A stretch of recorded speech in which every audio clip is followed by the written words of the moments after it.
Amen. Kita Pinag-puro isa na ka, nagtindog naman ka na. ang right one, ang righteousness, na kailangan niyang piliyon. Dili nang ipiliyon, biskan pag ang binigos sa ilagit ang piliyon para makasulod sa iyong kinabuhi. Dapat siya nila itong piliyon mga igsoon, kay siya si Kristo.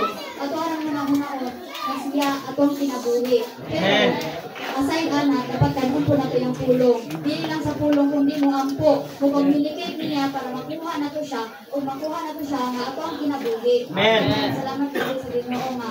Madasig, maluya, magpabiling dito sa iglesia. Amen. We need to have Christ as our life. We need to have Christ as everything as we have.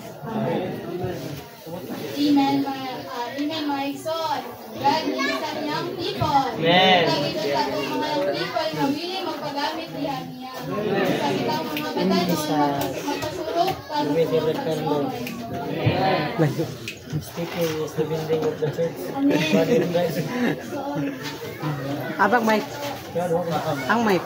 Ito na. Amen.